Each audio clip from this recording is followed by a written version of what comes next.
இவ்வளவு காலத்துக்கு பிறகு இப்பதான் அவருக்கு அறிவு வந்துச்சா மக்களுக்கு ஜீவன்? இதுக்கு முன்னால எங்க போனாரு? அவர் சம்பாதிச்ச பணத்தில் எங்க வச்சிருக்காரு? என்ன அப்பமா இப்போ உதாரணத்துக்கு சொல்ல போனா எம்ஜிஆர் அவர் உதாரணத்துக்கு சொல்றாரு. எம்ஜிஆருக்கும் விஜய்க்கும் ஏணி வச்சாலே எட்டுமா? எம்ஜிஆர் திராவிட முன்னேற்ற கழகத்தினுடைய பொருளாளர், திராவிட முன்னேற்ற அண்ணாவுடைய வழிகாட்டில் வாழ்ந்தவர், கலைஞரோடு இருந்தவர், அது மட்டுமல்ல மக்களோடு மக்களாக இருந்தவர், தான் சம்பாதித்த பணத்தை எல்லாம் ஏழைகளுக்கு வழங்கியவர். இவர் யாரு? இவர் என்ன செய்திருக்காரு சொல்லுங்க? ஒரு இதை சொல்லுங்க. ஏன் பத்திரிகையாளர் எல்லாம் ஏதாவது சொல்லுங்களா?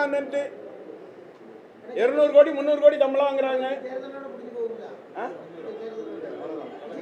அதை நீங்க பொறுத்திருந்து பாருங்க. என்ன தொடர்ச்சியா விமர்சனம் பண்ணிட்டு வர்றாரு திமுக இருக்கும்போது அடுத்த மாசம் வந்து இங்க வர்றாரு சுற்றுப்பயணத்துல. அப்ப எதுவும் திமுக விமர்சனம் பண்றதுனால நம்ம எதுவும் எதிர்ப்பு தெரிவிக்கிற விதமா எதுவும் பண்றோமா? திமுக சார் மக்கள் தான் எதிர்ப்பு தெரிவிப்பாங்க, நம்ம தெரிவிக்க வேண்டியதில்லை. திமுக பக்கம் தான் மக்கள். என்ன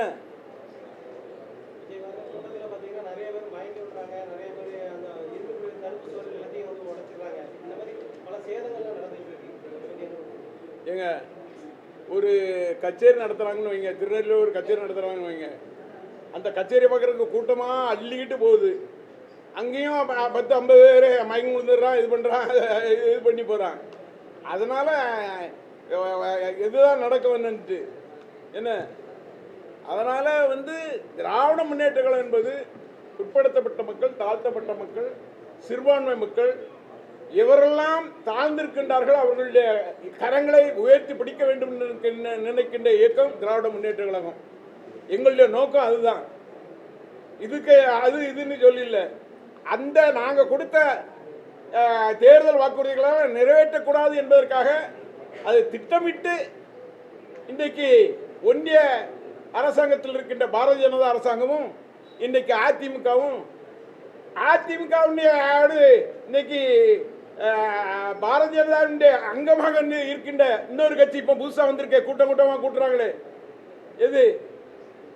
அதாவது திமுக வீழ்த்தனா ஒரு பக்கமாக அது பண்ண முடியாது, 3 பக்கம் அடிக்கணும், 4 பக்கம் அடிக்கணும்னு நினைக்கிறாங்க. அது எத்தனை பக்கம் அடித்தாலும் சரி அத்தனையும் வீழ்த்தி திராவிட முன்னேற்ற கழகம் 26 வெல்லும்.